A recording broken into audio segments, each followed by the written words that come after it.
Throughout history, the United States has employed military and covert operations to either topple or support foreign governments, all in the pursuit of safeguarding American strategic and business interests. The wars in the Democratic Republic of the Congo have garnered global attention, involving both the US and EU member states directly. Persistent conflict, particularly during the First and Second Congo Wars, has led to widespread loss of life, triggering humanitarian crises of staggering proportions.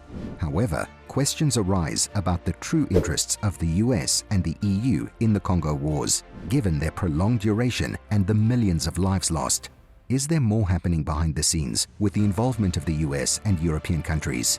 The crisis in Congo first began in 1960, following the country's newly gained independence from Belgium. Patrice Lumumba, the first elected prime minister, faced turmoil when President Joseph Kasavubu ousted him from office amid a Belgian military invasion. Concerned that the resulting unrest could invite Soviet influence, the US actively supported efforts to eliminate Lumumba. This period saw both the United States and the Soviet Union providing military and financial aid to both factions involved in the conflict. The CIA and Belgian government helped in facilitating Lumumba's capture in 1960 and his assassination in 1961. The action triggered the Congo crisis, resulting in the death of over 100,000 people. This crisis inflicted severe damage on the Congolese economy and Africa as a whole. In 1965, seizing the opportunity, Joseph Mobutu, commander of the Congolese army, staged a coup, toppling the central government. Surprisingly, the United States swiftly backed Mobutu's coup, ostensibly to prevent the spread of communism. The US invested up to $1.6 billion in arms and training across Africa during the Cold War, with Mobutu, a major beneficiary, presiding over a 3-decade reign that laid the groundwork for ongoing armed chaos. Mobutu's dictatorship persisted until 1997, officially concluding the Congo crisis, yet leaving the nation entrenched in ongoing violence and instability. The horror in Congo then persisted beyond its initial crisis. The First Congo War emerged from the aftermath of the 1994 Rwandan genocide, with direct involvement from Western powers, including the UK, the US, and EU member states. The war in Rwanda led to a spillover of conflict into neighboring countries, notably the Democratic Republic of Congo, contributing to the First Congo War. During this period, the United States supplied over $125 million in armaments to governments engaged in the Congo War. Remarkably, the 6 countries directly involved in the conflict, Rwanda, Uganda, Burundi, Angola, Namibia, and Zimbabwe, all received American arms and training before the war.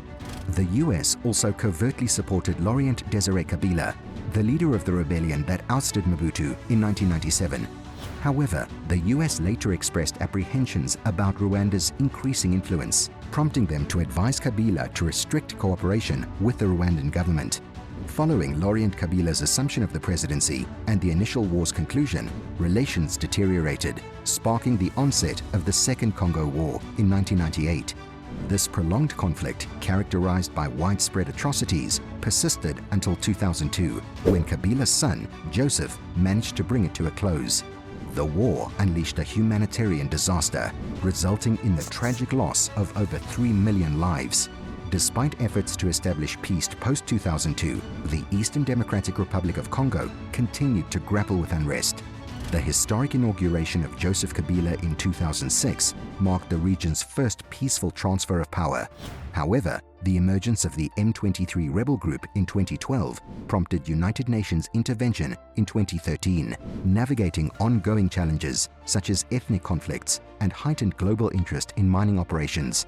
The varied aspects of the region have continuously molded its direction, underscoring the persistent endeavor to establish stability and prosperity in the post-conflict era. Felix Tshisekedi's 2018 inauguration finally signaled a historic power transition, yet lingering questions persisted about elections and ongoing crises, including Ebola. The conflict's globalization was fueled by abundant natural resources, notably with Chinese companies dominating the mining sector. China's significant influence on the mining industry in the DRC has a substantial impact on global competition in energy and technology. The DRC holds the position of Africa's foremost copper producer and serves as the world's primary supplier of cobalt. a metal whose value has tripled in recent years due to the increasing demand for electric cars. Recognizing the global trend towards an electric car future, the United States, while being mindful of the DRC's substantial resources, is strategically positioning itself to capitalize on these assets. Meanwhile, mining in the DRC usually involves people of all ages, including children, obligated to work under harsh conditions.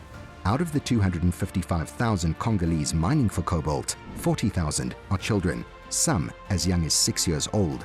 Several major American tech companies such as Apple, Alphabet, Dell, Microsoft, and Tesla were cited in a lawsuit over deaths and serious injuries sustained among child laborers in DRC cobalt mines.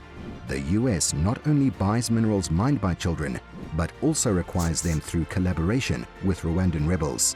It's no news that throughout history, colonial powers have exploited Africa's resources for economic gain, resulting in a legacy of inequality and economic dependence.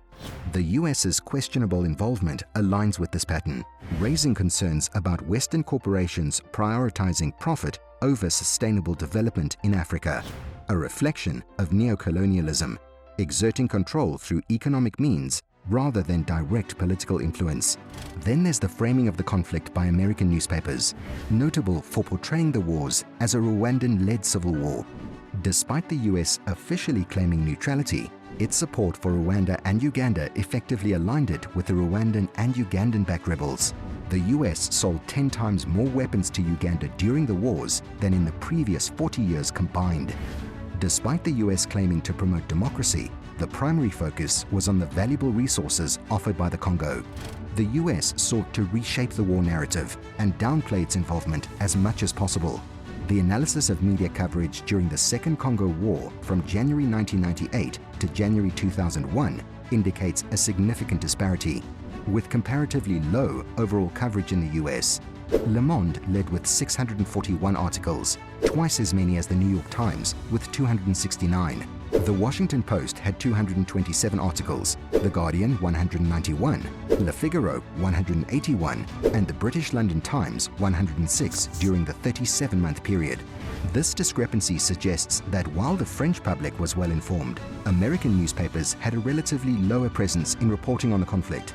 The economic exploitation of Congo's natural resources, such as coltan and diamonds, was a pivotal factor in driving the Second Congo War.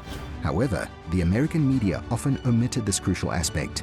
The media's intentional focus on political narratives such as genocide, while neglecting the economic factors contributing to the conflict, underscores a critical dimension often overlooked in the broader understanding of the situation. The impact of the Congo extends beyond direct violence, as factors like malnutrition and disease resulting from displacement and disrupted health services were the primary causes of the approximately 2.5 million lives lost in Congo by mid-2001. Despite a reduction in the intensity of fighting in the DRC in recent years, it still holds the grim distinction of being home to the world's deadliest conflict since the Second World War.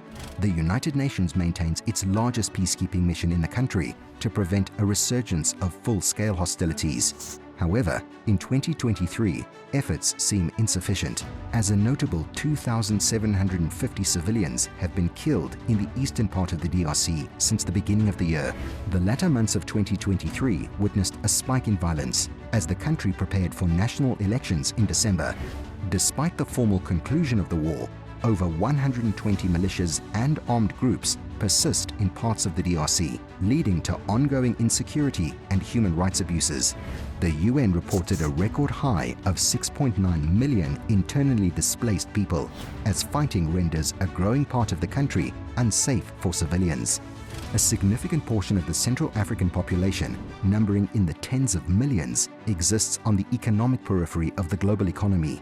Their livelihoods, primarily based on peasant agricultural production, make them highly vulnerable to even short-term disruptions in economic activities due to limited access to capital. The war has left the country's infrastructure in shambles, hindering economic development and impeding access to essential services. The repercussions of this devastation extend beyond Congo's borders, affecting the entire Central Africa region, including non-bordering nations like Zimbabwe and Namibia. The extensive economic potential of the entire African continent has suffered an indirect blow due to the disruptive nature of the conflict. Join us in our channel to uncover Africa's hidden stories and untold narratives. Dive deep into the continent's rich history, unravel geopolitical complexities, and navigate its dynamic economy. This isn't just about staying informed. It's a journey to challenge misconceptions and celebrate Africa. Join a community passionate about understanding, engaging, and appreciating Africa. Subscribe now, embrace the unexplored, and join us in reshaping perspectives.